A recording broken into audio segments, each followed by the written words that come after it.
누군가에게 지울 수 없는 깊은 상처를 받아보신 적이 있습니까?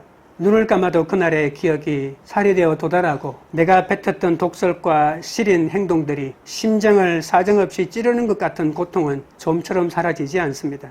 세상은 흔히 말합니다. 시간이 약이다. 세월이 지나면 다 잊혀지고 껍데기만 남는 법이다. 그러나 영적인 세계에서는 그렇지 않습니다. 하나님 앞에서 눈물로 다루어지지 않는 상처, 십자가의 보혈로 씻겨지지 않은 아픔은 세월이 흐른다고 저절로 증발되지 않습니다. 오히려 인간 내면의 가장 깊은 곳에서 소리 없이 썩어가며 마침내 더 치명적인 도끼를 품은 복수의 괴물로 자라날 뿐입니다. 오늘 본문에 등장하는 압살롬의 인생이 바로 그러했습니다. 상처가 하나님의 거룩한 말씀 앞에 다루어지지 않고 방치될 때 인간은 결국 스스로 재판관의 옷을 입고 하나님의 자리를 찬탈하는 파멸의 길로 걸어가게 됩니다. 치유되지 않은 상처와 분노가 어떻게 가정을 참혹한 파멸의 잿더미로 몰고 가는지 우리에게 똑똑히 고발하고 있습니다. 이제 가식의 껍데기를 다 벗어버리고 말씀의 거울 앞에 우리 자신을 정직하게 비추어 봅시다. 그리하여 내 안의 상처를 어떻게 다루어야 할지 우리의 중심을 감찰하시는 하나님의 세 가지 영적 음성에 귀를 기울이기를 원합니다. 첫째로 침묵 속에 자라나는 분노를 경계해야 합니다.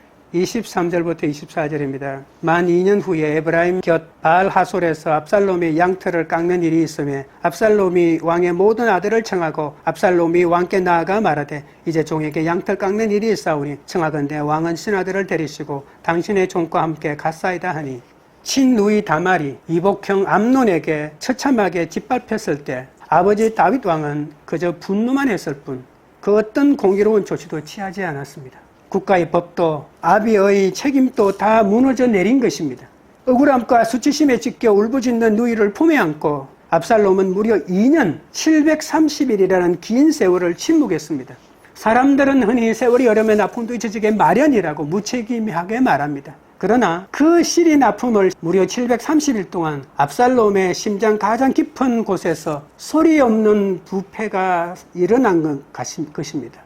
흐르는 시간은 상처를 아물게 한 것이 아니라 오히려 아비와 하나님을 향한 신뢰를 통째로 집어삼킨 복수의 독극물을 만들어낼 뿐이었습니다. 끝으로는 철저히 침묵하며 조용해 보였으나 그의 마음은 이미 시커먼 저주와 원망으로 물들어가고 있었던 것입니다. 이제 압살롬은 하나님의 주권을 밀어내고 스스로 피해 재판관이 되어 칼을 갈기 시작했습니다. 그렇게 어둠 속에서 철저하게 분노의 도끼를 피운 압살롬이 마침내 오늘 움직이기 시작합니다. 그는 예루살렘에서 북쪽으로 약 30km 떨어진 에브라임 곁 바알 핫솔이라고 하는 곳에서 왕자들을 초청하여 성대한 양털 깎는 축제를 개최합니다. 그리고 다윗 왕을 찾아가 청합니다. 여기서 압살롬은 대단히 소름 끼치는 가식과 연출을 보여줍니다. 압살롬은 지금 다윗 왕이 이 제안을 기쁘게 받아들여 행차할 것이라고 생각한 것이 아닙니다. 그는 왕이 국가 재정의 부담과 거리를 이유로 이 초청을 반드시 거절할 것을 이미 100% 계산하고 있었습니다. 철저히 의도된 정치적 덫이요 가식의 껍데기입니다. 다윗은 압살롬의 예상대로 단번에 거절합니다. 그러자 압살롬은 기다렸다는 듯 마치 아쉬운 척 본색을 숨기며 두 번째 진짜 카드를 던집니다. 25절부터 27절입니다. 왕이 압살롬에게 이르되 아니라 내 아들아 이제 우리가 다 같이 갈 것 없다. 내게 누를 끼칠까 하노라 하니라. 압살롬이 그에게 간청하였으나 그가 가지 아니하고 그에게 복을 비는지라. 압살롬이 이르되 그렇게 하지 아니하시려거든 청하건대 내 형 암논이 우리와 함께 가게 하옵소서. 왕이 그에게 이르되 그가 너와 함께 갈 것이 무엇이냐 하되 압살롬이 간청하며 왕이 암논과 왕의 모든 아들을 그와 함께 그에게 보내니라. 다윗 왕은 순간 영적 직관이 발동했습니다. 그가 너와 함께 갈 것이 무엇이냐 반문하죠. 2년 전 다말 사건의 시린 앙금이 압살롬의 마음에 시퍼렇게 살아있지 않을까 의구심이 스친 것입니다. 그러나 압살롬은 집요하게 강청합니다. 여기서 간청한다라고 하는 원어는 정중한 부탁이 아닙니다. 상대의 거절을 깨부수고 들어오는 영적 폭력입니다. 압살롬은 가식의 옷을 입고 아버지를 심리적으로 압박하여 다윗의 경계심을 완전히 무력화시켰습니다. 영적 거인이었던 다윗은 결국 그 강꾼함에 밀려 맏아들 암논과 모든 왕자를 사지로 밀어넣고 맙니다. 성도 여러분, 저는 결코 흉측한 모습으로 오지 않습니다. 사탄은 뿔을 달고 찾아와 파멸을 외치지 않습니다.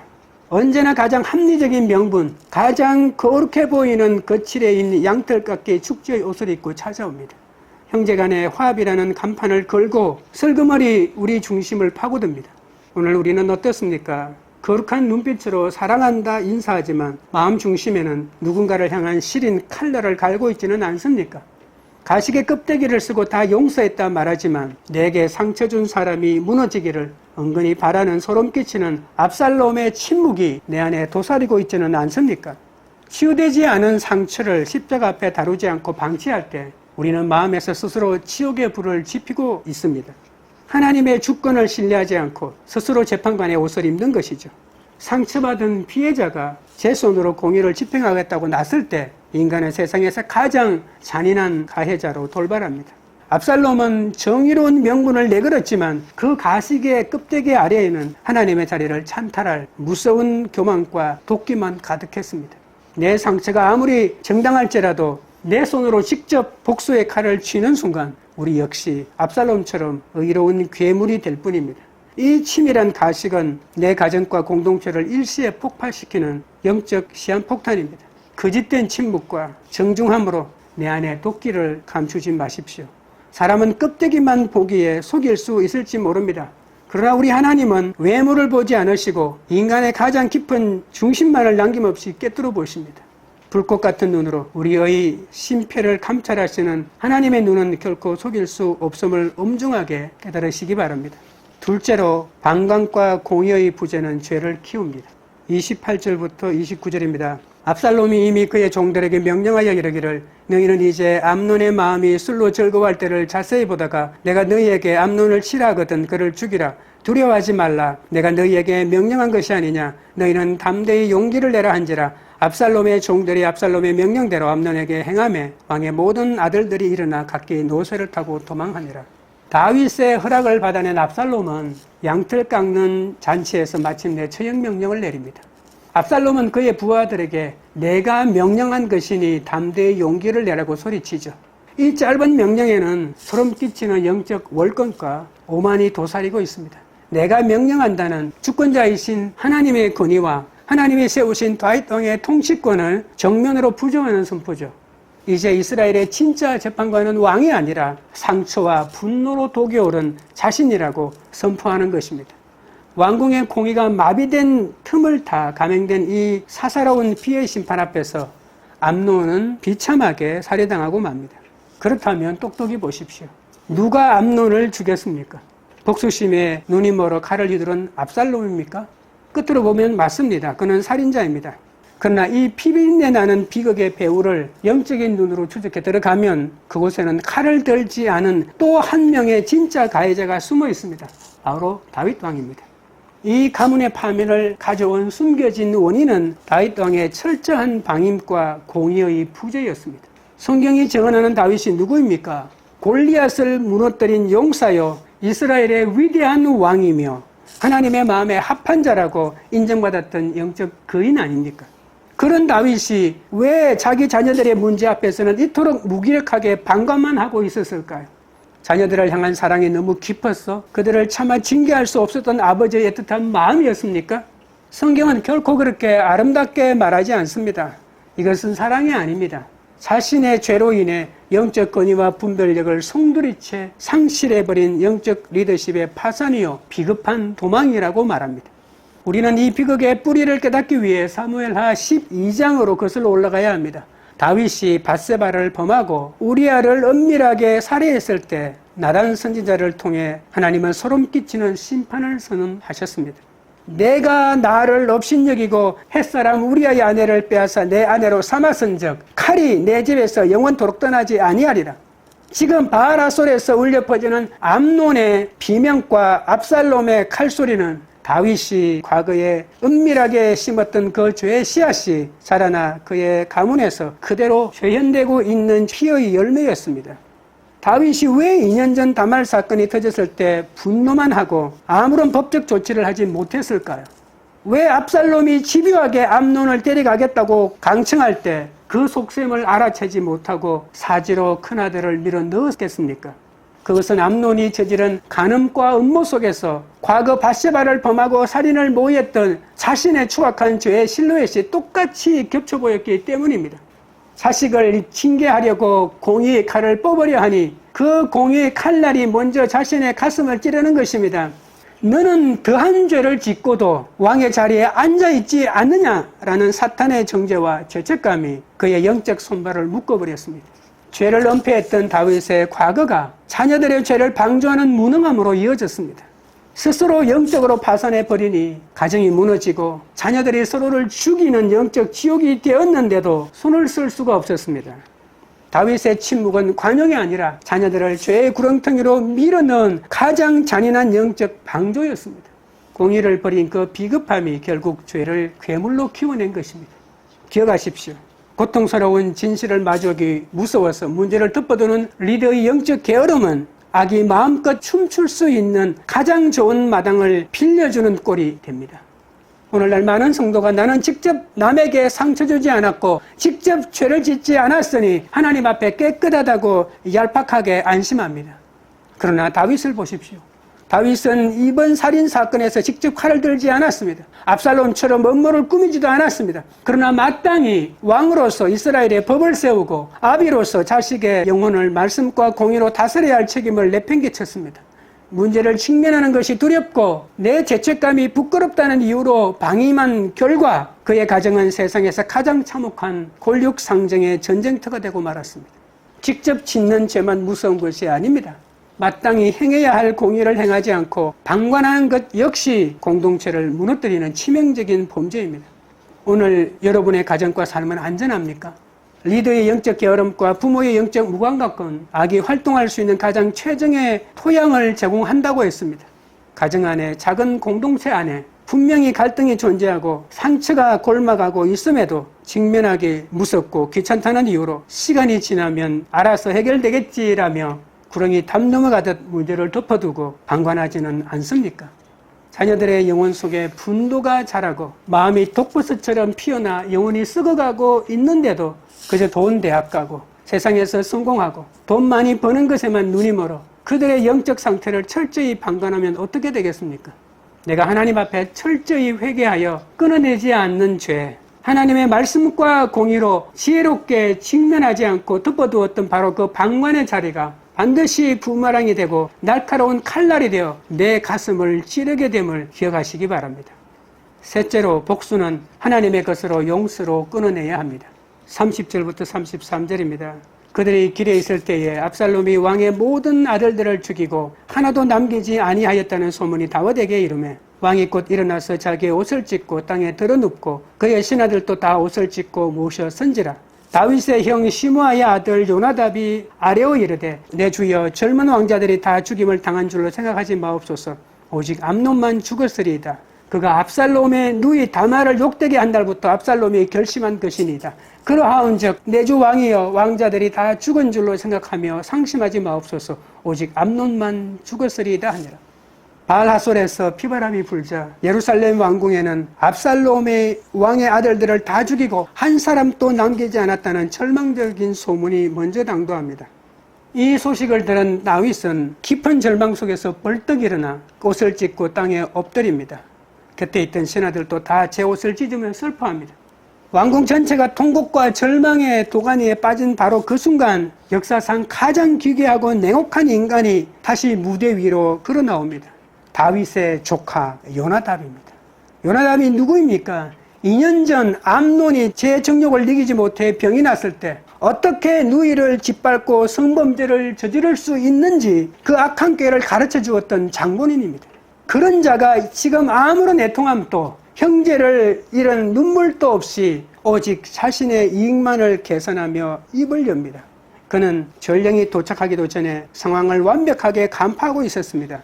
왕자들이 다 죽은 게 아니라 오직 암논만 죽었을 것입니다. 이것은 압살롬이 2년 전부터 결심한 일입니다. 참으로 소름 끼치는 고백 아닙니까? 요나답은 압살롬이 암논을 죽이려고 칼을 갈고 있다는 것을 미리 알고 있었으면서도 2년 동안 누구에게도 말하지 않았습니다. 암논이 죽을 자리로 걸어 들어갈 때도 말리지 않았습니다. 반란에 성공할 압살롬 편에 설지 다윗 편에 쓸지 철저하게 간만 보고 있었던 기회주의자였습니다. 이제 암논이 비참하게 죽자 냉정하게 다윗 왕 곁에 붙어서 암논이 죽은 것은 당연한 결과라며 왕의 환심을 살해합니다. 자기 목숨을 보존하려는 너무나도 얄팍한 수작입니다. 요나답은 머리가 비상했고 세상을 잃는 눈이 탁월했지만 그것으로 영혼을 살린 것이 아니라 남의 비극을 이용해 제 입속을 챙기는 지독하게 영악한 인간일 뿐이었습니다. 성도 여러분, 인생의 위기와 상처 앞에서 이 세상의 영악한 처세술을 의지하지 마십시오. 세상의 학문과 지혜는 요나답처럼 문제의 원인을 기가 막히게 분석해 줄 수는 있습니다. 저 사람이 어릴 때 상처를 받아서 그래, 이건 법적으로 똑같이 갚아줘야 해 라고 하는 분석은 정확할지 모릅니다. 그러나 세상의 지혜라는 껍데기로는 결코 병든 영혼을 살릴 수 없고 깨어진 가정을 치유할 수 없으며 피비린내 나는 복수의 악순환을 끊어낼 수 없습니다. 세상의 영악함을 신뢰하고 인간적인 계산을 따라갈수록 우리의 가정과 인생은 파멸의 잿더미가 될 뿐입니다. 다윗이 권력의 정점에서 은밀하게 덮어두었던 죄의 씨앗이 자녀들에 대해서 피비린내 나는 고륙상쟁으로 터져나오는 이 잔인한 톱니바퀴를 보십시오. 죄는 결코 혼자 죽지 않고 반드시 이토록 끔찍한 대가를 요구하는 법입니다. 인간의 처세나 사사로운 보복의 칼로는 이 저주의 사슬을 끊을 수 없습니다. 내 손으로 직접 칼을 쥐어 상처를 갚으려 할수록 원망의 골만 더 깊어질 뿐이며 인간의 복수는 결코 하나님의 정의를 완성하지 못합니다. 오히려 내 영혼마저 괴물로 만들어 또 다른 파멸을 낳을 뿐입니다. 그래서 사도 바울은 로마서 12장 19절에서 우리를 향해 사자후를 토해냅니다. 내 사랑하는 자들아, 너희가 친히 원수를 갚지 말고 하나님의 진노하심에 맡기라. 기록되었을 때 원수 갚는 것이 내게 있으니 내가 갚으리라고 주께서 말씀하시니라. 우리가 보복의 칼을 내려놓고 용서의 길을 선택하는 것은 원수에게 비겁하게 패배하는 것이 아닙니다.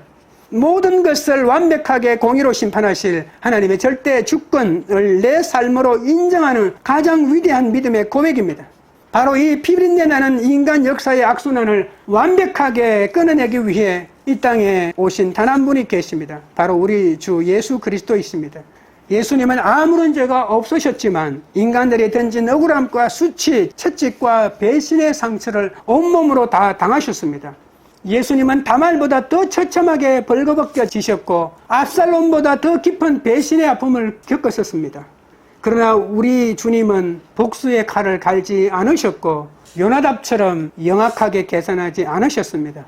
오히려 그 모든 상처와 저주를 당신의 온몸으로 받아내시며 골고다 십자가 위에서 피 흘려 죽으셨습니다. 그리고 당신을 못 박는 자들을 향하여 저들을 사하여 주옵소서, 자기들이 하는 것을 알지 못하니이다 고독하게 부르짖지 않았습니까?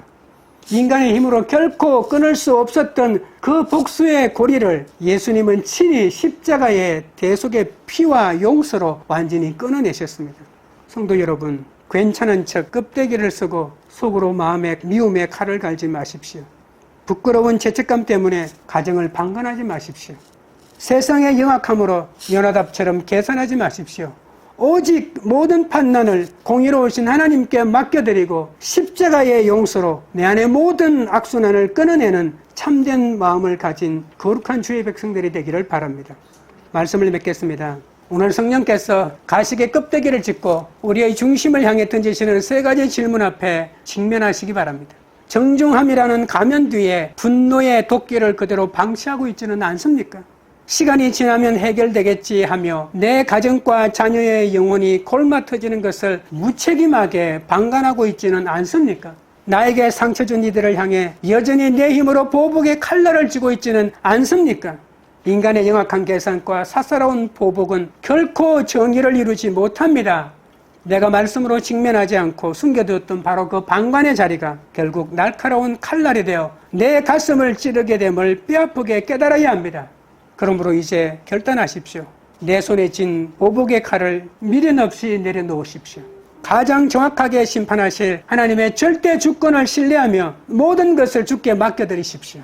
그리고 우리의 모든 수치와 저주를 온몸으로 받아내신 골고다 십자가 앞에서 정직하게 앞으로 걸어 나가십시오. 거짓된 가면을 찢어버리고 내 안에 도끼를 십자가에 못 박으십시오. 껍데기뿐인 종교인이 되기를 멈추고 용서를 선택하는 진정한 치유와 회복을 누리는 거룩한 주의 백성들이 되시기를 주님의 이름으로 축원드립니다. 찬양드리고 기도하겠습니다. 하나님 아버지, 오늘 말씀을 통해 정직하게 거울을 보듯 나의 숨겨진 모습을 직면하게 하시니 감사합니다. 그동안 겉으로는 다 용서한 척, 아무렇지도 않은 척 거룩하고 정중한 가면을 쓰고 살아왔습니다. 하지만 내 마음 깊은 곳에는 여전히 상처로 얼룩진 분노의 도끼가 가득했고 나에게 아픔을 준 사람을 향해 끊임없이 복수의 칼날을 갈고 있음을 고백합니다. 스스로 재판관의 자리에 앉아 정죄했던 우리의 교만을 용서하여 주옵소서. 갈등을 마주하는 것이 두렵고 귀찮다는 이유로 내 죄책감이 부끄럽다는 핑계로 가정과 공동체의 아픔을 무책임에게 방관했던 영적 게으름을 회개합니다. 시간이 지나면 알아서 해결되겠지라며 문제를 덮어두는 바람에 죄를 키워내고 소중한 가족들을 아픔의 구렁텅이로 밀어넣었던 무감각한 죄를 용서하여 주시옵소서. 이 시간 결단하며 내 손에 꼭 쥐고 있던 인간적인 계산과 복수의 칼을 먼저 내려놓기 원합니다. 세상의 영악한 처세술을 의지하지 않겠습니다. 모든 것을 가장 정확하게 공의롭게 심판하실 하나님의 절대 주권을 신뢰하오니 우리의 억울함과 모든 판단을 주님의 손에 완전히 맡겨드리게 하옵소서. 온갖 배신과 모욕과 철저한 상처를 온몸으로 다 받아내시며 원수까지 품으셨던 예수 그리스도의 골고다 십자가 보혈 앞으로 나아갑니다. 우리 인간의 힘으로는 절대로 끊어낼 수 없었던 미움과 죄의 악순환을 오직 주님이 흘리신 대속의 피로 깨끗하게 씻어 완전하게 끊어내도록 도와주시옵소서. 우리 안에 도살의 모든 도끼와 선뿌리는 십자가에 못 박혀 완전히 사라지게 하시고 오직 주님의 용서와 사랑과 진정한 치유와 회복의 역사만이 우리의 가정과 삶의 자리에 가득하도록 도와주시옵소서. 예수 그리스도 이름으로 기도드리옵나이다. 아멘.